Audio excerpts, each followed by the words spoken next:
이 시간 은혜 나눌 말씀은 요한복음 3장입니다. 요한복음 3장 22절로부터 30절 말씀, 22절로 30절 말씀 우리 천천히 교독하겠습니다. 그 후에 예수께서 제자들과 유대 땅으로 가서 거기 함께 유하시며 침례를 베푸시더라. 요한도 살렘 가까운 에논에서 침례를 베푸니 거기 물이 많음이라. 그러므로 사람들이 와서 침례를 받더라. 요한이 아직 옥에 갇히지 아니하였더라. 이에 요한의 제자 중에서 한 유대인과 더불어 청결 예식에 대하여 변론이 되었더니 그들이 요한에게 가서 이르되 라비여, 선생님과 함께 요단강 저편에 있던 이곳 선생님이 증언하시던 이가 침례를 베풀매 사람들이 다 그에게로 가더이다. 요한이 대답하여 이르되 만일 하늘에서 주신 바 아니면 사람이 아무것도 알할 수 없느니라. 내가 말한 바 나는 그리스도가 아니요 그의 앞에 보내심을 받은 자라고 하는 것을 증언할 자는 너희니라. 신부를 취하는 자는 신랑이나 서서 신랑의 음성을 듣는 친구가 크게 기뻐하나니 나는 이러한 기쁨으로 충만하였노라. 그는 흥하여야 하겠고 나는 쇠하여야 하리라. 아멘. 우리 한번 같이 합니다. 예수는 하나님이시다. 우리가 그리스도에 대하여 참 많은 말을 듣고 또 많은 것을 성경을 또 보게 되면서 알게 되고 이해하는 부분들이 많이 있는데 예수 그리스도라는 이 부분에 대해서 우리가 보면서 하나님은 구원이시다라고 하는 예수라는 이름과 그 다음에 기름 부음 받은 자라는 그리스도가 이제 함께 그 직무를 나타내고 있습니다. 예수 그리스도 하면 우리가 이제 오늘 우리 자세히 보겠지만 예수라고 하면 하나님 아버지의 이름이고 아들의 이름이고 성령이 또한 그 이름으로 오신 것을 성경은 말씀하고 있습니다. 그리고 바리와 같이 이제 마리아의 몸에 이제 수태될 때도 그 이름을 예수라 하라라고 이름을 이제 부여를 받습니다. 그래서 이 부분에 이제 예수라고 하는 이 부분은 하나님께서 우리를 사랑하신 어떤 그런 표현처럼 우리에게 친근함과 다정함으로 오게 되고 특히 이스라엘에는 예수라는 이름이 흔한 그런 이름이라고 그렇게 기록되어 있습니다. 그래서 이 예수라는 이름이 이제 변천을 보게 되면 여러 가지 이름으로 이제 복합적으로 쓰이게 되고 그 다음에 변천된 그 이름들이 많은데 우리가 눈의 아들 여호수아, 모세의 시종이었던 여호수아라는 말도 똑같이 예수라는 말과 같은 의미가 있고요. 예수와 호세아 다 같은 의미를 가지고 있습니다. 그래서 예수라는 이름은 그 당시 굉장히 흔했죠. 그래서 마리아와 요셉이라는 말도 그 당시 이름도 우리나라에 보면 뭐 영희야, 철수야 라고 했던 그런 이름처럼 흔한 이름이라고 그러죠. 그래서 어떤 분들은 이런 것들을 가지고 이제 뭐 예수는 결혼했고 누구랑 결혼했고 뭐 지금도 자손이 살고 무덤에 옷 입고 이렇게 많은 얘기들을 많이 하는데 사실 예수라는 이름 그 다음에 요셉과 마리아라는 이름 다 그 당시에는 우리가 알다시피 그냥 동명이인이 많은 그런 시기고 그런 이름들이죠. 그래서 흔한 이름으로 우리에게 다가오셨는데 오늘 주님도 이것을 특별하게 뭐 외래어를 쓰거나 그 다음에 뭐 특별한 어떤 구별된 그런 이름이 아니라 그 당시 이스라엘 중에서 흔히 지어졌던 이름을 가지고 오셨다는 거죠. 그래서 예수라는 이름을 가지고 세상에 오셨는데 바로 오실 때 그리스도로 오신 겁니다. 그리스도로 오신 이 부분들은 우리가 사무엘의 그런 역사를 보면 알겠는데 바로 사무엘은 선지자와 제사장과 왕적 신분으로 그렇게 특별히 위임되거나 임명되진 않았지만 하나님께서 그렇게 쓰셨어요. 그래서 이제 사사기 보면 사사기 모든 부분에 많은 그런 사사들이 나타났다가 소멸되고 이스라엘이 또 이제 또 하나님 앞에 범죄해서 또 많은 그런 벌을 받다가 또 회복되고 이런 사사들 통해서 하나님이 이스라엘을 많이 구원하셨는데 마지막 사사가 바로 사무엘입니다. 그래서 이 마지막 사사의 사무엘을 통해서 하나님이 바로 이 세 가지 직분을 가지고 이스라엘을 통치하고, 무슨 일이 있을 때마다 이제 미스바라는 곳에 모여서, 유서가 깊은 곳인데 이곳에서 모여서 회개 운동하기도 하고, 또 어떤 회의를 하기도 하고, 중대한 발표를 하기도 하고, 결정을 하는 이 장소로 많이 쓰였죠. 이제 사무엘이 그렇게 이제 선지자와 제사장 그리고 왕적 신분을 가지고 당시 이제 그 이스라엘을 치리했는데, 그 중에 이제 바로 아론 제사장들이 이제 제사장 직무를 맡게 되고, 그 다음에 이제 사울이라는 사람을 백성이 이제 원하는 거에 의해서 왕을 이제 세우기도 하고, 또 그 다음에 많은 선지자들이 이제 그 당시 이제 많이 나오기 시작했죠. 그래서 이 사무엘의 그런 직무나 그 행했던 것을 볼 때에 예수 그리스도, 그리스도라고 하는 그 이름 안에 이와 같이 선지자, 제사장, 왕적 신분을 가지고 있는 그런 의미를 부여받았어요. 그래서 보냄을 받은 자, 기름 부음 받은 자. 그래서 이런 부분들이 있기 때문에 주님이 우리 가운데 그리스도 오셨다라고 하신 부분들을 볼 수 있어요. 그래서 하나님께서 요한복음 1장에 있는 것처럼 말씀이 육신이 되신, 태초에 하나님과 함께 계셨지만 그 말씀이 육신이 되어서 우리 가운데 오실 때에, 그 육체를 입고 오실 때에 바로 그리스도로 오셨다, 이렇게 말하는 겁니다. 그래서 이 그리스도는 직임입니다. 직분. 그래서 직분은 바로 아까 말한 대로 기름 부음 받은 자에서 선지자, 왕적, 제사장적 모든 신분이, 이 사무엘의 삶은 비유이지만 실질적인 그런 이제 온 이 메시아는 바로 이와 같이 그리스도라는 직분으로 오신 거예요. 그래서 우리가 예수라는 이름은 아버지께 부여받은 예수 이름으로 오셨고, 그러나 그의 직무는 그리스도로 오신 것을 말씀하고 있어요. 그래서 예수 그리스도라고 말하는 겁니다. 그래서 고난에 조응하면 그리스도로 이렇게 표현하는 분들이 많이 있고, 또 어떤 데는 신성을 얘기할 때는 예수 그리스도 이렇게 표현하기도 합니다. 그래서 골로새서 같은 경우는 예수 그리스도, 그 다음 어떤 부분에는 사도 바울이 기록할 때에 그리스도 예수, 왜 이렇게 돼 있을까? 똑같은 말을 반복하고 똑같은 말을 뒤바뀌어 썼네 라고 말하겠지만, 대부분 그 부분을 보면 이제 복합적으로 예수 그리스도라고 하기 때는 하나님의 신성을 의미하기도 하고, 또 그리스도 예수라고 하기 직무를 앞세우는 그런 부분을 볼 때는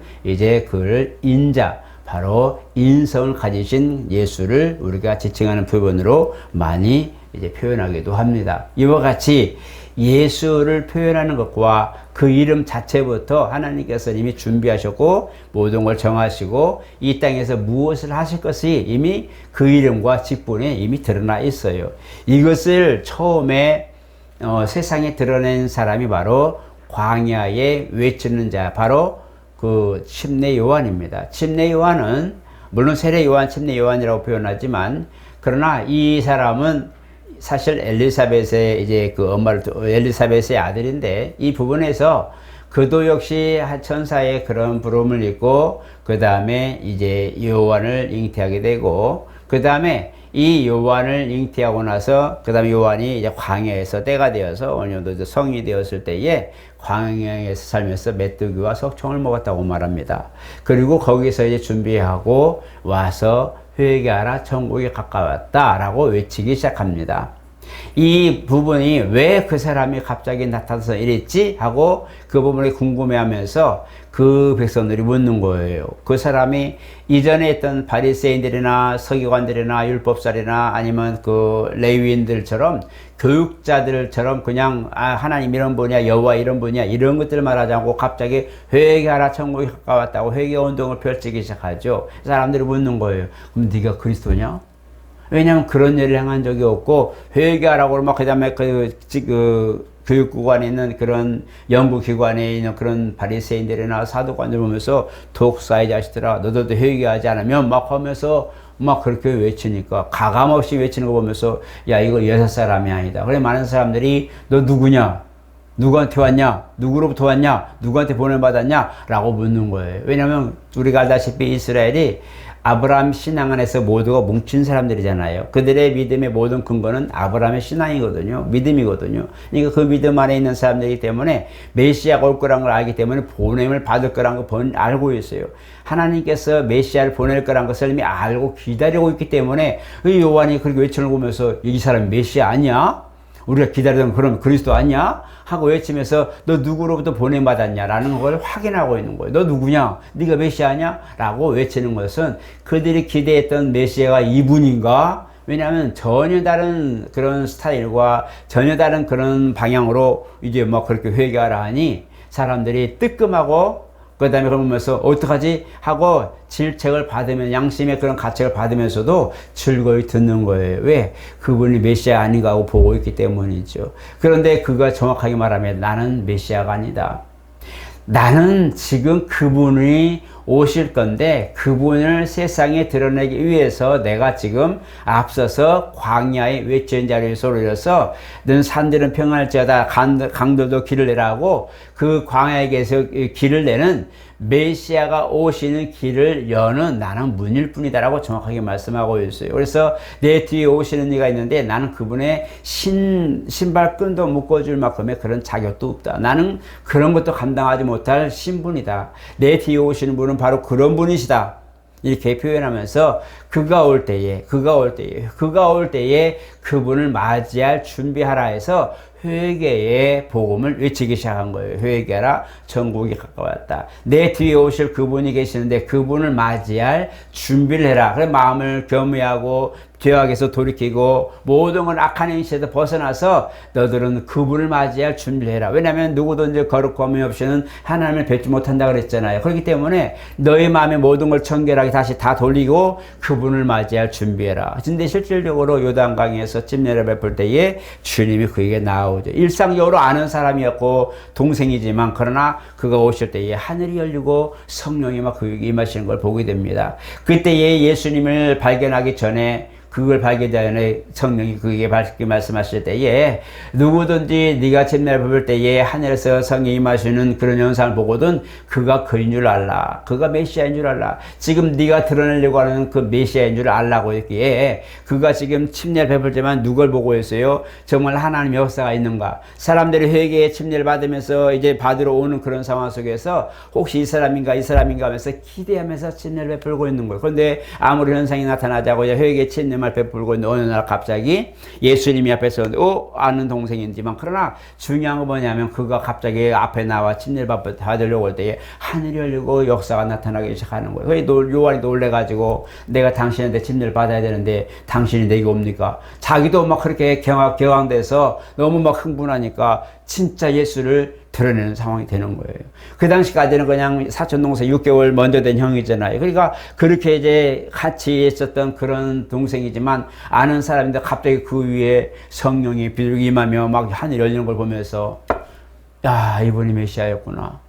마음이 막 들뜨는 거죠. 그래 그도 모르게 막 그렇게 내가 지금 당신한테 침례를 받아야 되는데 당신 내게로 옵니까? 할 정도로 격앙되어 있는 거예요. 이게 그냥 우리가 쉽게로 그냥 읽을 때는 당신이 내게로 오십니까? 라고 말하는 한마디 귀결이지만 이 침례 요한에게는 그게 얼마나 감격스럽고 그렇잖아요. 수천 년 동안 있었던 그런 기대가 지금 자기 손에서 드러난 거 아니에요? 내 눈앞에서 지금 펼쳐지고 있는 거예요. 사람들은 모르는 거예요. 사람들은 그 현상을 몰라요. 지금 정군 전사가 막 환호하고 성령이 마시고 막 하늘이 열리는 이런 사건들은 요한만 보고 있거든요. 아무도 몰라요. 그냥 침례 받으러 회개 침례 받으러 그냥 순서 기다리고 가는 것뿐인데 갑자기 요한의 눈에 쫙 펼쳐지는 거예요.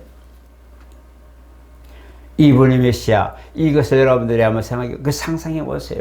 갑자기 기대했던 그 사람, 이 사람인가 저 사람을 계속 기대하며 침례 베풀고 있는데 갑자기 딱 드러나는 현상 보면 아마 우리도 기겁할 거예요. 아, 이분이 우리가 조그만 걸 기다리다 문이 활짝 열리면 와우 함성 지르잖아요. 그죠? 여러분 운동회 때 아이들이 운동할 때 뭐예요? 천군백군 큰 그 바구니에 딱 거기다 엄청나게 뭘 넣어놓고 그죠? 그 다음에 이렇게 종이로 이제 땜빵하고 땜빵 여기서 연두동이라든가 땜빵이 나와. 그 이게 딱 이게 해놓고 그 다음에 그 오잼이죠. 오잼이 아닌가요? 그러니까 그런 걸로 막 던져. 애들이 그 고사리 같은 거 던져봐야 무슨 힘이 있겠어. 그런데 어른들도 같이 하면서 종이가 찢어지면서 이제 그 팡 터지고 뭐 환영합니다, 축하합니다 이렇게 내려오잖아요. 그죠? 그런 거 너무 좋아서 뭐 감성을 확 지르잖아요. 이겼다고. 그런 것마저도 기대했던 것이 확 열리니까 좋아서 막 환호를 지르는데 지금 요한의 눈앞에 그게 보는데 그게 상상이 되겠어요. 그런 감격함으로 내가 당신에게 침례를 받아야 되는 당신 내게 옵니까 할 정도로 지금 감격스러운데 주님이 그러죠. 이제 허락해라. 이것이 하나님 뜻이 이루는 일이니라. 예수는 그렇게 세상에 소개됐고 세상에 발견됐습니다. 그전에는 몰랐어요. 그냥 마리아와 요셉의 아들, 그 다음에 그 핍박의 예수가 이제 태어나서 두세 달 되었을 때 그 상황 때문에 그때까지 많은 사람들이 어린아이들이 죽었잖아요. 애굽으로 피했다가 다시 12살 됐을 때 나사렛 와서 거기서 나사렛 사람이라 이제 칭함을 입는 나사렛 사람. 오늘 저 여러분 자기 출생지가 어딘지 아신가요? 결혼하신 분들은 본적이 있고 원적이 있는데 본적은 결혼한 장소가 본적이잖아요. 그 다음에 원적은 부모님의 고향이 원적입니다. 네, 이런 거 서류 쓸 때 그러게 하는데 원적이 부모님 고향이 어디야? 그러면 나는 어디요? 영암이요. 아, 영암댁이시구나. 나는 천안이요. 아, 천안댁. 그냥 새로 결혼하신 아가씨는 이제 주부는 세댁 그러죠. 그렇죠. 그렇게 얘기하듯이 호칭을 불러서 그 사람을 구별하는 것으로 우리가 많이 애칭을 쓰잖아요. 주님이 이제 예수라는 이름이 너무 흔했다고 아까 그 얘기해 줬잖아요. 그렇게 흔한 이런 부분이기 때문에 그거 어디 사람이냐? 나사렛 사람 예수다 이렇게 말합니다. 그러니까 이 부분에 대해 나다나엘도 그걸 보면서도 그 당신 하나님 아들이십니다 고백하지만 야 나사렛 같은 데서 무슨 촛등에서 메시아가 나오냐? 적어도 그들이 기대하는 것은 예루살렘 베델 한 믿음의 집이잖아요. 막 그렇게 뭔가 있는 그런 유서 깊은 곳에서 왜냐면 분명히 거기 나왔잖아요. 베델이라는 곳 그다음에 예루살렘 이런 게 나와 있는데 그런데 나사렛에서 이건 아니거든요. 그런데 와봐라 봤는데 진짜 그걸 보면서 당신은 진짜 하나님 아들이 맞습니다 고백할 정도로 그렇게 됩니다. 오늘 저 여러분 예수가 세상에 드러나는 부분 이와 같이 세상에 처음으로 공생애니까 드러나는 부분들은 바로 요한을 통해서 나왔어요. 물론 이미 마리아를 통해서 그들을 통해서 알고 있었고 하나님께서 성령이 되신 사건을 마리아만이 알고 있는 거잖아요. 마리아와 요셉만 알고 있는 거거든요. 요셉도 그걸 조용히 소문 안 나게 하려고 애썼지만 결국 막 드러나고 많은 그런 어려움도 수모로 겪었지만 어쨌든 마리아는 그걸 알고 있고 십자가 달려 정말 고통당하면서 그렇게 외치는 그 아들 보면서도 그냥 그거에 대해서 내려와라 내 아들이라 말하지 않습니다. 그래서 눈물만 흘리는 거예요. 왜? 그는 알고 있기 때문에 그래요. 예수님이 그 회당에서 랍비들과 교제하고 있는데 갑자기 6월달에 그 등록하며 그 6월절 행행하다가 나중에 고향 내려가다 보니까 아들이 없는 거예요. 그래서 다시 거슬러 올라가다 보니까 예루살렘에서 성전에서 랍비들과 대화해서 네가 오늘 여기 있냐 왜 부모를 걱정시키냐 사람들이 모르니까 너 뭐 하고 있어? 라고 말하지만 그 예수님이 마리아의 엄마한테 말해요. 내가 지금 아버지 집에 있어야 될 줄 모릅니까? 내가 아버지 집에 있어야 될 걸 몰라요? 이런 상황인데 이걸 사람들은 뭐라고 말하지만 그러나 마리아는 그걸 뭐예요? 심중에 마음에 두고 있어요. 아 맞다. 내가 지금 이 아들이 누구라는 심을 깜빡했구나. 왜냐하면 자식을 잃어버렸으니까 얼마나 그래 3일길 가서 그렇게 됐는데 갑자기 없어졌으니 얼마나 힘들겠어요. 막 찾아서 땀 뻘뻘해서 왔는데 그것을 그렇게 넘어서 기쁘고 또 그러니까 너 여기서 뭐 하고 있어? 라고 말하지만 그 말 딱 듣는 순간 내가 지금 내 아들의 신분을 내가 잊어버리고 있었구나. 그래서 뭐예요? 마음에 두니라. 마음에 두니라. 이걸 얘기 많이 하죠. 왜 그러냐면 그는 알고 있었기 때문이죠. 왜냐하면 그 몸으로 그거를 낳았기 때문에 아는 거예요. 그래서 이런 걸 보는데 바로 주님이 이와 같이 공생애까지 모든 과정을 많은 사람들 통해서 조명을 받고 증거를 받고 세상에 드러나게 되는 거죠. 스스로 내가 메시아야 나한테 따라와라 이러지만 하지 않았어요. 그가 공생애기간에 처음 공생애 시작할 때에 주님이 하신 첫 마디는 바로 회개하라 천국이 가까웠다였어요. 천국이 가까웠다. 침례 요한의 회개하라 천국이 가까웠다는 내 뒤에 오실 그분이 오시는데 그분을 맞이할 준비를 하고 겸비하라는 것이고 죄에서 돌이키라는 것을 의미하고 있고 회개 침례를 베풀었다면 예수님이 회개하라 침례가 회개하고 갑자기 복음이 말이 왔다 갔다 하네. 회개하라 천국이 가까웠다고 말하는 것은 이제는 그이가 왔으니 너에게 약속하신 메시아가 왔으니 그를 맞아라고 하는 거예요. 복음을 믿으라는 거예요. 그래서 이 부분에 대하여 내가 메시아야 이렇게 말하지 않았어요. 오히려 오늘 본문 같은 경우도 그가 이제 성중에 걸리면서 이제 침례요한도 거기 있었기 때문에 제자들도 거기 있었는데 그걸 보면서 많은 사람들이 이제 그거에 대해서 분분한 거예요. 야, 어제 뭐 있었고 그런데 제자들이 말하는 어제 침례도 주던 그분들한테 사람들이 막 가던데요. 그러니까 그것을 드러낸 사건이기 때문에 그 전날에 그런 사건이 있었기 때문에 이제는 침례를 베풀지 않고 뭐 해요? 예수님께 나아가라. 그분을 이미 드러낼 소명을 다 했잖아요. 사명을 다 했잖아요. 이제 그 좀 있다가 요한은 갇히고 죽게 되는데 그분이 이제 그런 걸 보고 제자들이 당신이 어제 침례되던 그 사람인데 갑자기 그 사람한테 막 사람이 가던데요. 그러니까 뭐예요? 냅둬라. 그는 흥하여야 되고 나는 쇠야 된다. 이게 맞다. 그분은 세상에 오실 메시아다. 그리고 진짜 그분 다음날 그걸 보면서 뭐예요? 보라, 세상 죄를 지고 가는 하나님의 양이로다 라고 하면서 그분을 소개하는 거예요. 그러니까 사람들이 요한을 따르던 제자들이 다시 보면서 하고 예수를 따라가는 거예요. 막 달려가는 거예요.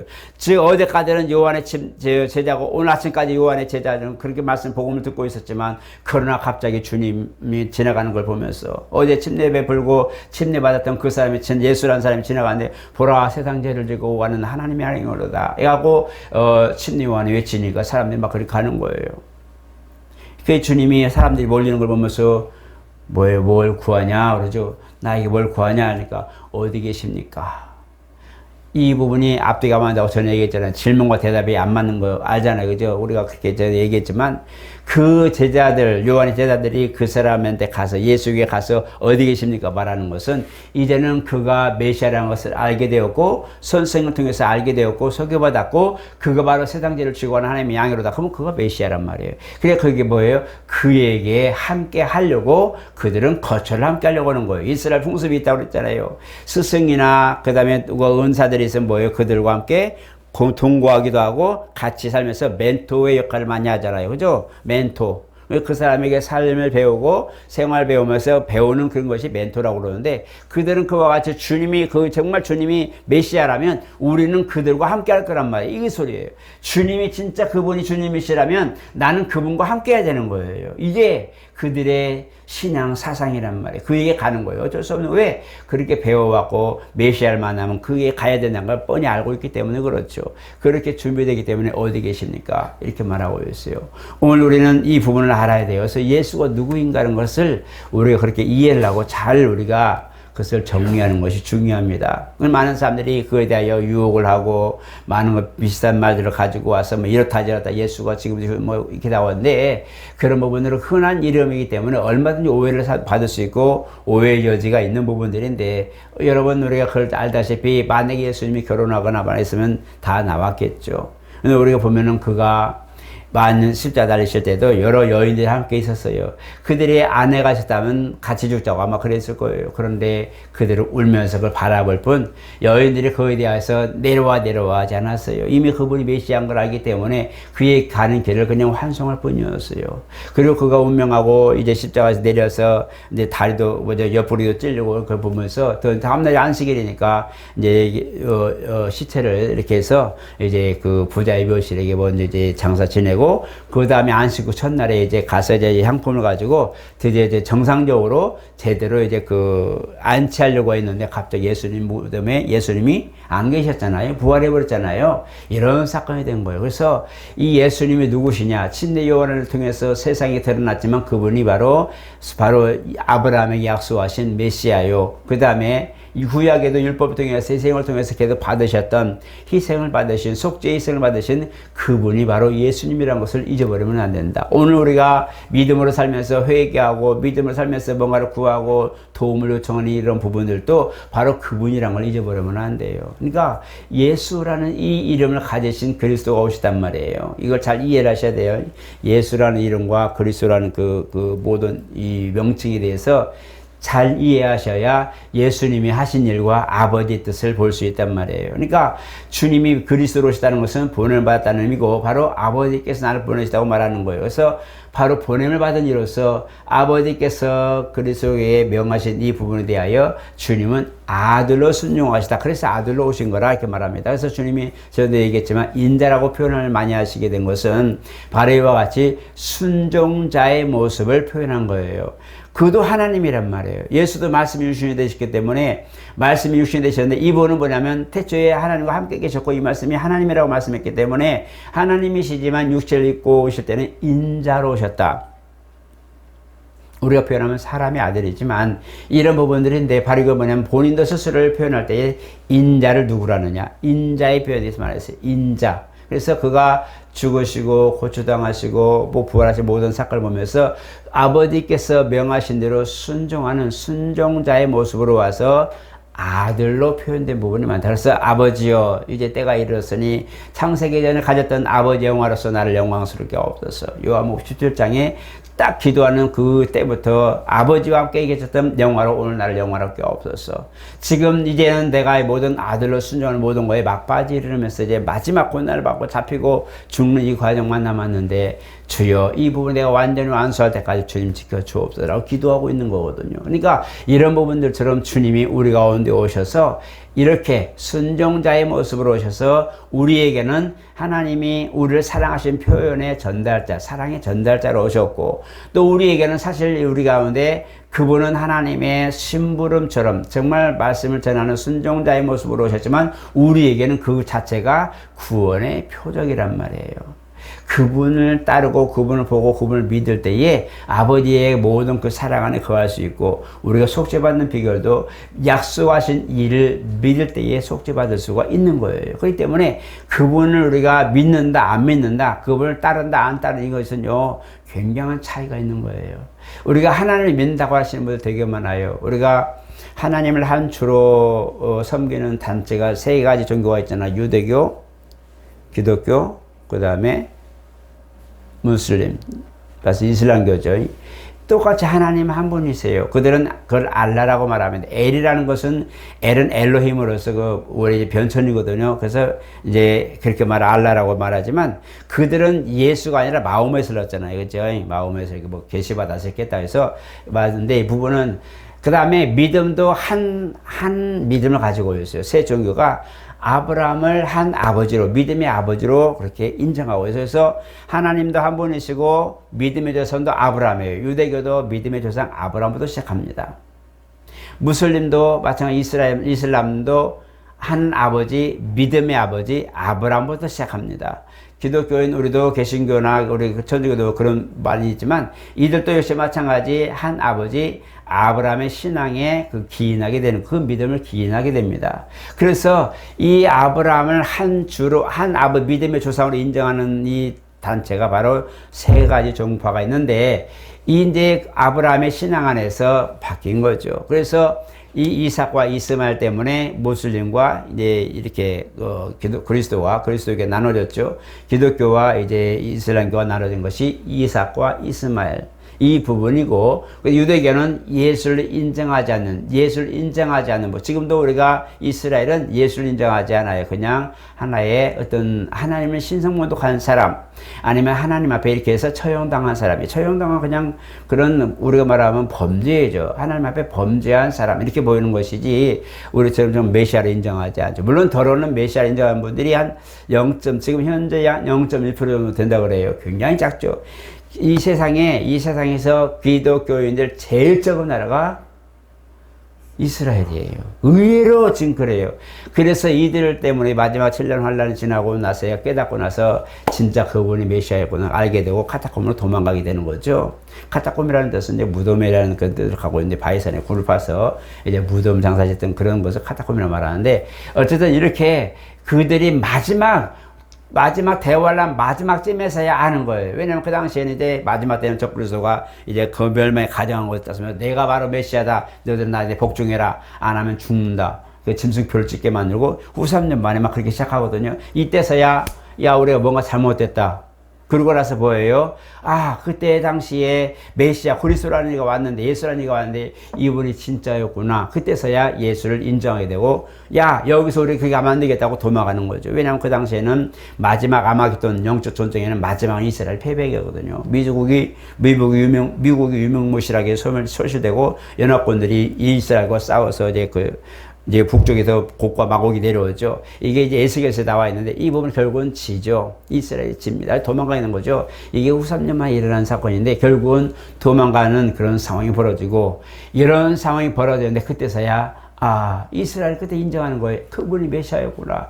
그리고 나서 이제 천년왕국 시오니즘이라고 하죠. 바로 이스라엘 약 1400여 년 정도를 바로 이렇게 율법을 가지고 순종해왔던 그들에게 보상 기간이 1000년입니다. 그래서 시오니즘이라 말합니다.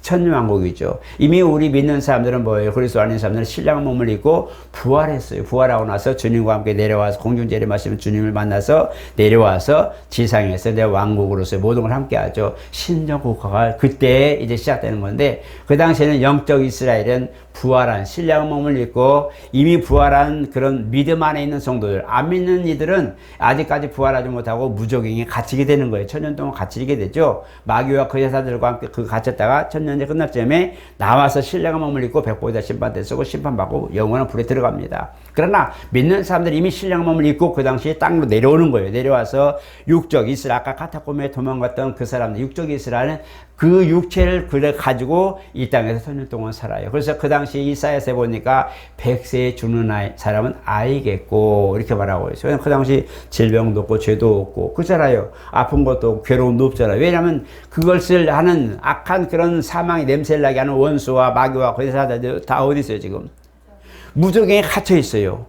갇혀있는 1000년 동안 갇혀있기 때문에 그 당시에 뭐 유혹하거나 미혹하거나 막 역사하거나 질병나게 이런 것들 요소가 없기 때문에 100세에 죽는 아이는 사람은 아이겠고 그래서 우리가 그동안 이전에 막 900살 살고 막 많이 살았잖아요. 그 당시처럼 사람이 제대로 된 수명을 살아가는 거죠. 그때 다시 마지막 즈음에 다시 복음이 시작되는 거죠. 왜 복음이 시작되냐? 그들은 하나님, 곧 예수가 메시아를 알고 신앙생활하며 삽니다. 그러나 마지막 그들이 1000년쯤 살 때 다시 무적행이 열리고 다시 마귀와 거사자들이 나와서 마지막에 정말 최후의 결정을 두고 있죠. 그때 다시 이제 믿는 사람, 육적 이스라엘, 이미 영적으로 신랑 몸을 입고 부활해버린 성도들은 유혹받을 일이 없는 거예요. 이미 신랑 몸을 입어버렸기 때문에 그때 이제 지상에 전무후무한 그런 바로 시험의 때가 있어요. 이때 이제 걸러내는 거죠. 진짜 믿음을 가지고 사는 이들을 걸러내는 거죠. 그 중에 이제 그 소수가 구원받는 그런 반열에 들어겠지만 그게 바로 시오니즘의 마지막 부분입니다. 그래서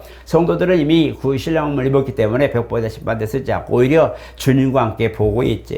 이제 백보다 십반대 선 사람들 보면서 누구 아이고야 아까 예수 믿는 사람 아니었어? 그런데 왜 갔을까 하고 고민하고 근심하고 욕전도 하겠지만 그 당시에는 그냥 알았던 사람, 저 사람은 우리 형제였는데 안타깝죠. 이런 마음은 있지만 그러나 그렇게 함께 하지는 않죠. 이런 것들이 있는 것처럼 우리가 예수를 아는 것이 얼마나 소중하다는 걸 아는 것이고 예수를 믿고 구원받았다는 것이 어디까지 유지되냐? 그 나라에 가기까지. 그 나라 가서도 그분이 우리의 신랑 되신다고 얘기하고 있어요. 야고보서 보니까 그는 모든 이들의 빛이 되기 때문에 회전하는 그림자도 없다고 그랬어요. 낮과 밤이 없다고 그랬어요. 낮과 밤은 시간의 제약을 있는 바로 피조된 것이에요. 낮과 밤도 피조된 것이고 우리가 지금 가지고 있는 뚝딱뚝딱 지나가는 이 시계에 의지해서 인생이 사는데 역사라고 하는 이 부분도 피조된 거예요. 창조 아니에요. 원래 있던 거 아니에요. 시간이 모든 것들이 다 우주가 팽창한 것들이 다 축소돼 버리고 우리가 본향으로 가게 되면 시간이라는 개념이 없어요. 그냥 영원하기 때문에 회전하는 그림자도 없는 거예요. 이런 상황까지 가는 것까지 주님이 우리에게 은혜를 베푸신 거예요. 그래서 네가 오늘 나와 함께 낙원에 있으리라. 그 중에 이제 십자가 강도에 두 사람이 일렀지만 그 중에 한 사람이 당신이 그날 당신 나라 임하거든 나를 기억하소서. 이 말 한마디에 네가 오늘 낙원에 있으리라. 주님은 이와 같이 죽어가면서도 사람을 살렸어요. 주님은 이와 같이 우리의 구원자가 되시고 우리의 모든 것들이 믿음의 모든 보증이 되시고 단서가 되고 표적이 되신 거예요. 그래서 예수를 따라가자는 거예요. 예수님을 믿고 예수님을 따라가는 이 부분이 우리가 신앙생활이에요. 그런 것을 우리가 다른 것도 생활 속에 많은 그런 부분들이 있지만 이런 걸 다 거두절미하더라도 예수 믿어야 사는 이유가 거기 있는 거예요. 그건 어쩔 수 없어요. 누가 뭐라도 어쩔 수 없어요. 누가 나에게 그렇게 말하지 마라 이렇게 말하지 말아라 라고 말하더라도 그게 사실인 것을 말할 수는 없어요. 이게 거짓말할 수도 없잖아. 예전에 갈릴레오가 뭐라 했어요? 갈릴레이가 이제 그 보면서 천문학자였지만 지구가 도는 거예요. 옛날에는 천동설이었잖아요. 지구를 중심으로 세상이 우주가 돈다고 그랬는데 나중에 보니까 지구가 돌고 있는 거예요. 태양을 중심으로 지구가 돌고 있는 걸 알게 돼서 지동설, 그죠?